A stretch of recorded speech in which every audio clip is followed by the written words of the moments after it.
Hi hello నమస్తే welcome to sauce TV నేను మీ శివ. ప్రస్తుతం పాన్ ఇండియా సినిమాస్లో జనాలందరూ ఈగర్గా వెయిట్ చేసే సినిమా ఏదైనా ఉంది అంటే ఆబ్వియస్లీ మన రెబల్ స్టార్ ప్రభాస్ సినిమా అయినటువంటి కల్కి 2898 AD. ఎందుకంటే ఇది ఒక కొత్త మైథాలజికల్ అండ్ సైన్స్ ఫిక్షనల్ మూవీగా మన ముందరికి రాబోతున్నటువంటి సినిమా. సో నాగ్ అశ్విన్ డైరెక్షన్లో వస్తున్నటువంటి ఈ సినిమాలో చాలా మంది పెద్ద పెద్ద యాక్టర్స్ ఉన్నారు. సో అందులో బిగ్ బి అమితాబ్ బచ్చన్ కూడా ఉన్నట్టు మనకు ఆల్రెడీ తెలుసు. ప్రెజెంట్ దీనికి సంబంధించినటువంటి అంటే ముఖ్యంగా బిగ్ బి అమితాబ్ బచ్చన్ గారికి సంబంధించినటువంటి క్యారెక్టర్ రివీల్ అయితే చేశారనమాట. దానికి సంబంధించినటువంటి ఒక చిన్న టీజర్ని రిలీజ్ చేశారు. సో ఆల్రెడీ ఈ సినిమా గురించి మనకు ఒక ఐడియా ఉంది. ఇందులో ఒక్కొక్కరు ఒక్కొక్క క్యారెక్టర్స్లో ఉంటారు అని. అందులో అమితాబ్ బచ్చన్ గారి క్యారెక్టర్ అశ్వత్థామ. సో చిరంజీవిలో ఒకరైనటువంటి అశ్వత్థామ క్యారెక్టర్ని పోషిస్తున్నారు అమితాబ్ బచ్చన్ గారు. సో రీసెంట్గా దీనికి సంబంధించినటువంటి ఒక వీడియోని అయితే రిలీజ్ చేయడం జరిగింది. అండ్ చూసినంత సేపు కూడా జనాలకి ఏదో కొత్తదనాన్ని చూపించబోతున్నాడు అనిపించింది. సో నాకు టీజర్ చూపించినప్పుడు నాకు అనిపించింది ఏంటంటే, నార్మల్గా చెప్తుంటారు కదా అశ్వత్థామని కొంతమంది కొన్ని ప్రదేశాల్లో చూశారు, కొన్ని టెంపుల్స్లో చూశారని చెప్తుంటారు.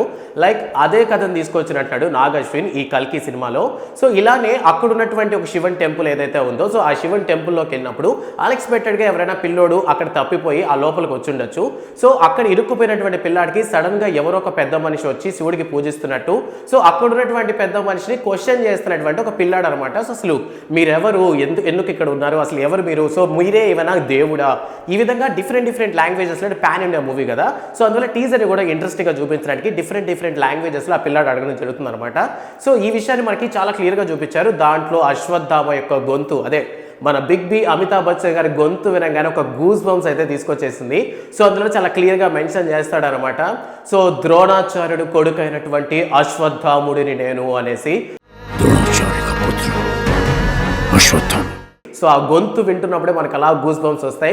అండ్ అంతేకాకుండా ఇందులో ఒక మధ్యలో అంటే ఈ టీజర్ మధ్యలో నాట్ ఓన్లీ ఆ టెంపుల్ లేదా ఆ సరౌండింగ్స్, అమితాబ్ బచ్చన్ గారి ఓల్డ్ గెటప్ ఏదైతే ఉందో అది మాత్రమే చూపించకుండా ఓల్డ్ వర్షన్ అంటే యంగ్ వర్షన్లో ఉన్నప్పుడు అమితాబ్ బచ్చన్ గారి వర్షన్ ఎలా అయితే ఉంటుందో సేమ్ అదే విధంగా ఒక గ్రాఫికల్ డిజైన్ చేసి మూడో కన్ను విధంగా ఉన్నట్టు చూపించారనమాట. సో చూస్తున్నంతసేపు అసలు చూడాలి ఈ సినిమా అసలు ఎలా ఉండబోతుంది అండ్ ఇందులో అమితాబ్ బచ్చన్ గారి క్యారెక్టర్ ఎలా తీయబోతున్నారు అన్నది చిన్న ఒక టీజర్ లాంటి రిలీజ్ చేసి మనకైతే చూపించారనమాట.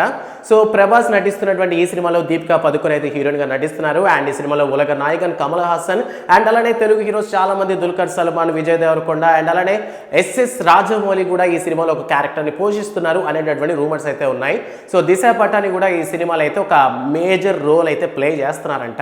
సో కల్కి 2898 AD ఏంటంటే యాక్చువల్ గా May 9th మన ముందరకైతే రిలీజ్ అవ్వాలి. బట్ ఏపీలో సార్వత్రిక ఎన్నికల నేపథ్యం వల్ల ప్రస్తుతానికి సినిమాని అయితే పోస్ట్ పోన్ చేయడం జరిగింది. ఇంకా డేట్ అయితే అనౌన్స్ చేయలేదు. బట్ రిలీజ్ అయినటువంటి అమితాబ్ బచ్చన్ గారి ఈ అశ్వత్థామ గ్లిమ్స్ ఏవైతే ఉన్నాయో వీటికైతే విపరీతమైన రెస్పాన్స్ వచ్చేస్తుంది. సో సినిమా రిలీజ్ అయ్యే లోపు ఇటువంటి క్యారెక్టర్స్ అయితే బోల్డ్ ఉన్నాయి కదా, అసలే ఇతిహాసంలో లేని క్యారెక్టర్స్ లేనివి కాదు. సో ఈ కల్కి సినిమాలో ఉన్నటువంటి ప్రతి క్యారెక్టర్ని ఈ విధంగా కానీ రిలీజ్ చేసుకుంటూ వచ్చారంటే సినిమా మీద హైప్ ఊర మాస్ లెవెల్లో అయితే రీచ్ అయ్యే ఛాన్సెస్ ఉన్నాయి. సో ఈ గ్లిమ్స్ వీడియోని అమితాబ్ బచ్చన్ గారిని అలా చూసినప్పుడు మీకేమనిపించింది అన్న విషయాన్ని కామెంట్ సెక్షన్లో చెప్పడం మాత్రం మర్చిపోవద్దు. అండ్ ఈ కల్కి సినిమా కోసం ఎంతమంది వెయిట్ చేస్తున్నారు ఆ విషయాన్ని కూడా కామెంట్ సెక్షన్లో చెప్పేయండి. అండ్ వీడియో నచ్చితే లైక్ చేయండి. ప్రభాస్ ఫ్యాన్స్ అందరికీ, ముఖ్యంగా కల్కి కోసం వెయిట్ చేసే వాళ్ళందరికీ వీడియోని షేర్ చేయడం మాత్రం మర్చిపోవద్దు. ఎందుకంటే వాళ్ళ ఒపీనియన్ కూడా మనకు కావాలి కదా. సో కొత్త మూవీ అప్డేట్స్ కోసం సాస్ టీవీని సబ్స్క్రైబ్ చేసుకోండి. Thanks for watching.